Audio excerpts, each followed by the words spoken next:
আওয়ামী লীগের দালাল নাই কোন আছে অনেক বছর সবাই যেভাবে আছে আমরাও এভাবে একটা দূরে আমাদের চোখ নাকি চোখে পড়তেছে। হাসিনা পালানোর পরে যারা বিলের মতো কিছু ছিল একদল লোক নেতার মনে করেন এই জায়গা বইলা সব ভাঙায় দেওয়ার এটা একটা চক্র।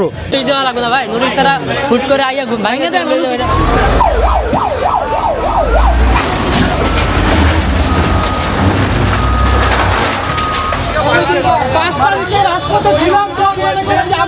অনেক ভাই মারা গেছে, রাব্বানের সামনে আমার পাশের একজন মারা গেছে। কোন ভয় এখন কি হইব? ভয় মারা দেন, দেন মারা দেন, দেন মারা দেন, কি হইব? ওই বাসবো ওই বাস ওই বাস কি হইব? এই জায়গা আরেকটা ছবি চিন্তা করতে হইব। আওয়ামী লীগের দালাল নাই কোন আছে, আওয়ামী লীগের দালাল নাই। আমাদের এখন চুরি ডাকাতি ছাড়া আর কিছু করা যাবে না। চুরি ডাকাতি করতে হবে তো। আমাদের ভার্সিটির লেখাপড়ার টাকা, আপনি কলেজের পরীক্ষার টাকা সব কিছু এটা দিয়ে দেওয়া হয়। তা আমরা এখন চুরি ডাকাতি নামবো? আমরা চুরি ডাকাতি ছাড়া আর কিছু করতে পারবো? আমরা মহামান্য ম্যাজিস্ট্রেটের কাছে বলছি, আমাদের কাগজও আছে, আমরা দেখাইছি। তারা বলে কোর্টে যায় নাই কেন? আমাদের তো কোনো নোটিশ দেয় নাই। আমরা তাদের বলছি, এদিক দেন, কাগজ দেন। আমরা তাদের বলছি স্যার আমাদের কাগজটা দেখেন। তারা কোনো কাগজ দেখে নাই। এই দেখেন, চলবে না। এই জায়গায় আরো একটা চক্র আছে, যারা মনে করেন বিগত আওয়ামী লীগের সময় যারা বিলায়ের মতো ছিল, ঠিক আছে, এখানে আমাদের পিছন সাইডটা যে কোনো আওয়ামী লীগের নেতার বা যে কোনো ইসের জায়গাটা ছিল, ঠিক আছে, তার অফিস ছিল আগে, তার নিজস্ব জায়গা ওইটা যদিও।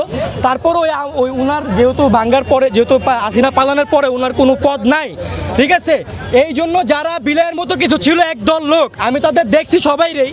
যাই হোক, তারা মনে করেন ওদিকে দাঁড়ায়া তারা এই যে আমাদের দোকানটা ভাঙার মূল কারণ সব বলতেছে যে আপনার আওয়ামী লীগের ওই যেই নেতা হোক, আমি নাম নিতে চাই না, ঠিক আছে, ওই নেতার মনে করেন এই জায়গা বইলা সব ভাঙায় দেওয়ার এটা একটা চক্র। কিছু করার আছে এখানে? আমাদের নোটিশ দেওয়া লাগবে না ভাই, নুরিশ তারা হুট করে আইয়া ভাঙে দেয়। ভাঙে দিবে না হুট করে নোটিশ ছাড়া। কয়টা দোকান আপনার? তিনটা আমাদের। তিনটা আছে। অবৈধ জায়গায় কেন করছেন? অবৈধ সব কিছু কাগজ বৈধতা আছে ভাই, বাট আমরা সবাই তো দেখছি এটা ফুটপাতের উপরে। ফুটপাতে যেখানে হবে আমাদের নোটিশ দিয়ে যাবে না ভাই। তো অনেক বছর আগে, অনেক বছর আগে। জি অনেক বছর সবাই যেভাবে আছে আমরাও এভাবে একটা দূরে আমাদের চোখ নাকি চোখে পড়তেছে। ফুটপাত উচ্ছেদ করি, আমরা ফুটপাতের অবৈধ দখল উচ্ছেদ করি, তারই ধারাবাহিক অংশ হিসেবে আজকে আমরা এসেছিলাম। তা কিছু অংশ করেছি, আর কিছু অভিযোগ আছে, সেই অভিযোগগুলো আমরা যাচাই বাছাই করবো। পরবর্তীতে আবার যদি দেখা যায় যে আমরা ঠিক আছি, আবার অবৈধ উচ্ছেদ অভিযান চলবে। ওনারা জানতেন না আপনাদের এই অভিযানের বিষয়ে? না, ফুটপাত যেহেতু এটা সরকারি জায়গা, অবৈধ জায়গা, এটা এভাবে কোনো নোটিশ দিয়ে আসা হয় না। এটা এমনি আমাদের চলমান প্রক্রিয়া।